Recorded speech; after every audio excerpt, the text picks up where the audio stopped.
So I got back from Bordeaux yesterday at like 1 a.m. So I wasn't really pulling out the camera and being like, hey guys, I'm back. But it was a really nice, quick little weekend trip.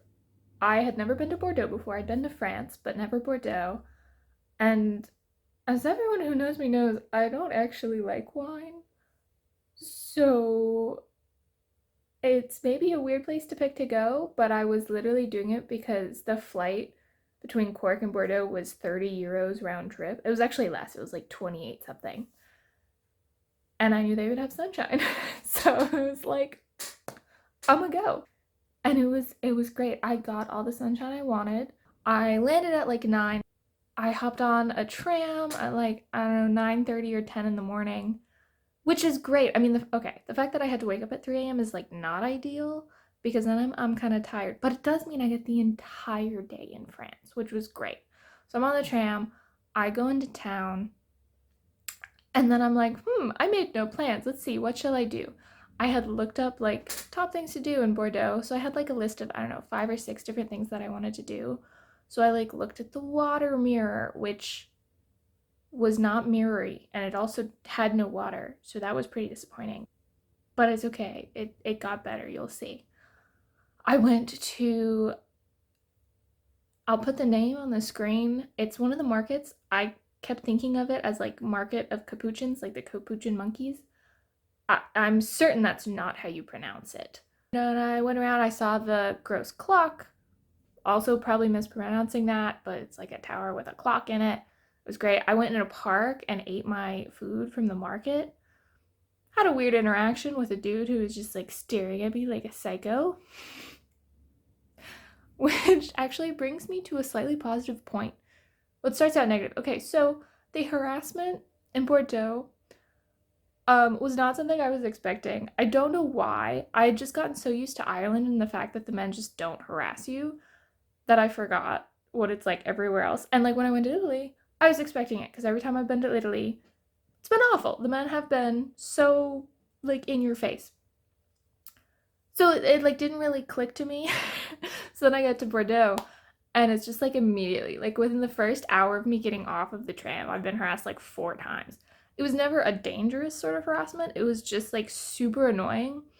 And also the particular one was weird. So there, there's the weird staring guy and there were some like homeless guys that were being inappropriate. Luckily I don't speak French, so I don't really know what they're saying. I just know it wasn't good.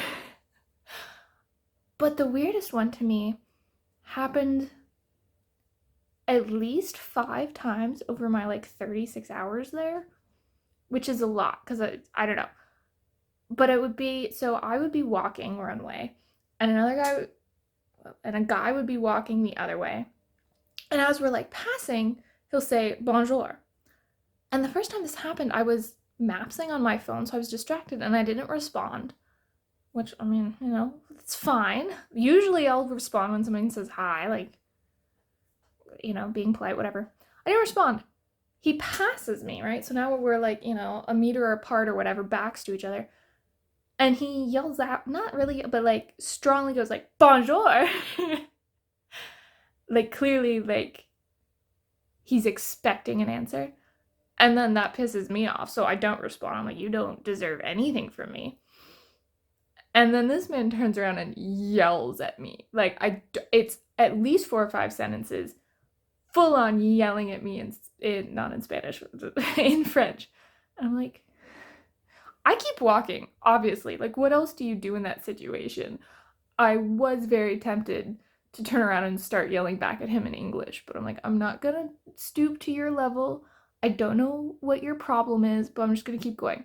And he didn't follow me or anything, so like it was fine. It wasn't dangerous, but it was just like, but that exact same thing happened multiple other times. And it was always with bonjour, then slightly more aggressive bonjour, and then just unhinged madness. I'm like, what is that?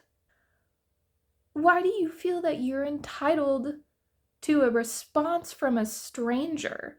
Anyway, I digress. My whole point there is that after the second or third time of getting yelled at in French, which I don't understand, again, I don't know if that's good or bad, it made me really appreciate the Irishmen. Like, okay, yeah, they have their problems, but I've become so used to not being randomly harassed on the street. And also to like, okay, like it's never great to walk home in the dark or whatever, but I don't feel unsafe in Cork. I would say, or anywhere in Ireland. To be honest, I have felt the safest in this country that I have felt in any country ever, except maybe Switzerland. Like, compared to back home in the States, I would not want to walk around at night the way I do in Ireland. Like, and also, I've hitchhiked in this country. I would not do that anywhere else. Like, and that's not just a male thing, right? But it's just like safety in general, and that is enforced. The idea of that safety is enforced by the fact that random guys don't hit on you. And it just doesn't happen. And I don't know why. I don't know culturally what the Irish have done so well to make it so that the guys don't have that entitlement and there's not that culture of harassment. But wow, good job, Ireland. I did not expect to come back from France and be like, wow, Ireland's doing something right, you know? But, like, just, good job, Ireland. Anyway, let's pull it back from harassment. That is not the point of this video. Actually, it might become, because I feel like I'm looking at the camera, I've talked for 12 minutes. Let's go back to Bordeaux. So I spent the morning, like, walking around and hitting all the things on my list, you know, just looking at sites, quick little things, whatever. And then I went to the beach, the Plaque de Luc. I'm just gonna mispronounce everything. I'm so sorry. And it was so nice. Oh my god. I was just like lying in the sunshine, hence the sunburn, reading my book. So I just went to the grocery store and did the classic like American in Paris thing and got it wasn't a baguette. It was, hold on, what was it? I still have part of it.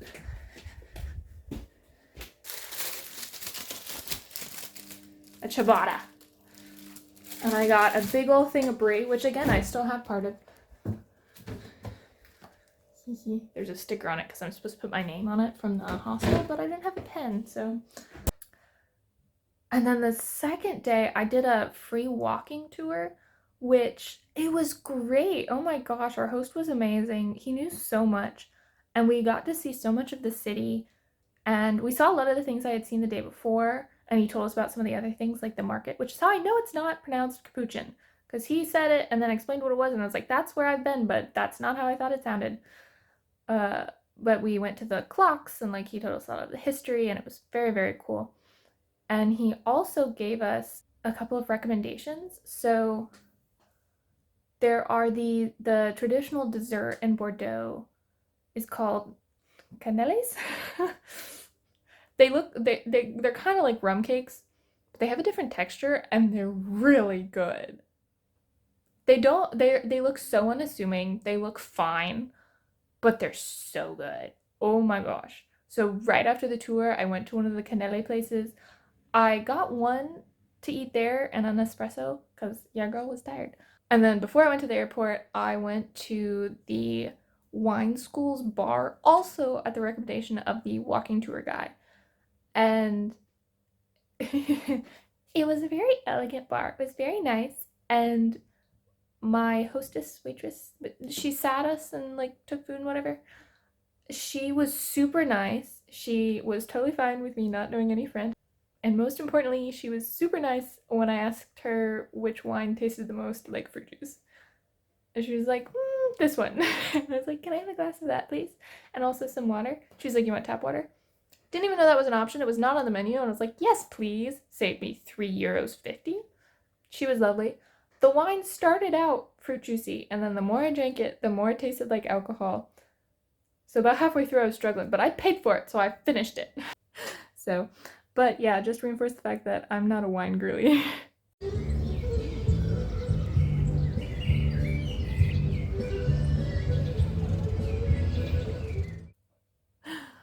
And then I went to the airport.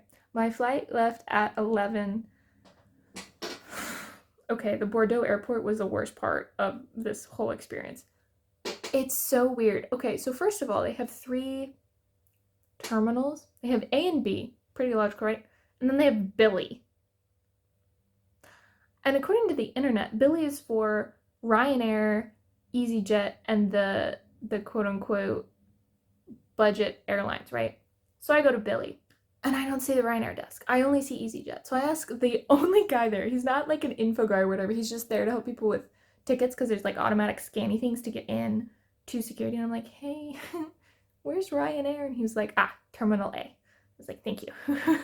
So I go all the way to the other side because that's where Terminal A is. I mean, it's fine. It's like a 5-minute walk, but I'm like already confused at this point. And I go into Terminal A, and yes, indeed, some of the gates for Ryanair are in Terminal A, but the ticket booths are in Terminal B. So then I walk over to Terminal B, and I see the Ryanair guys, and I'm like, okay, great. I get in line.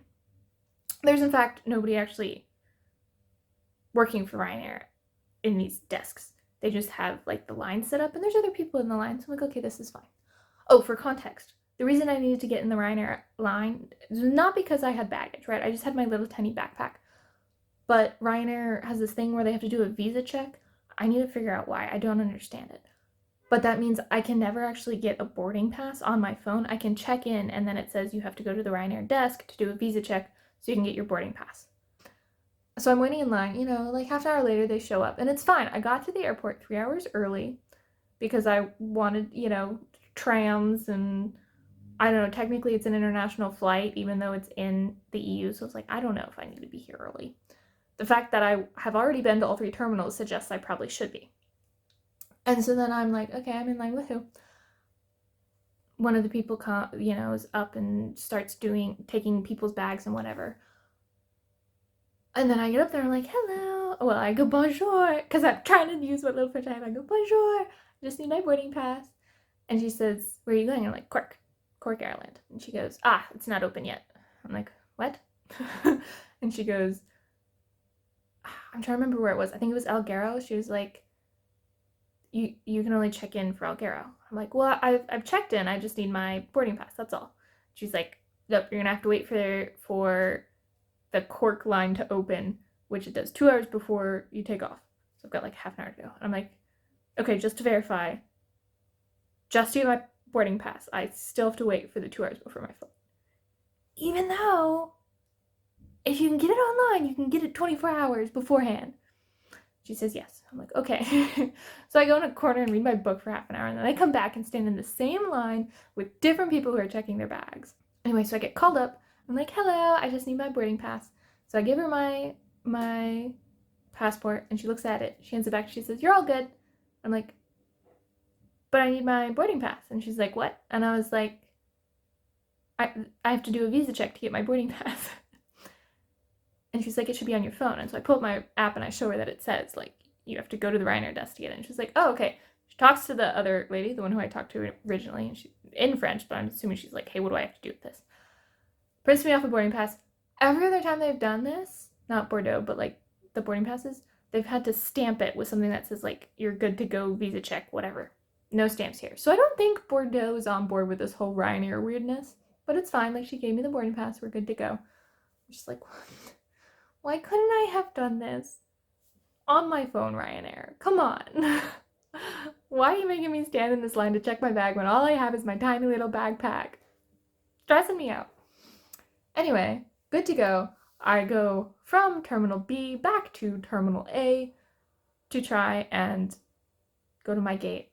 And there you go. That was Bordeaux and Ireland mixed together. That was my weekend.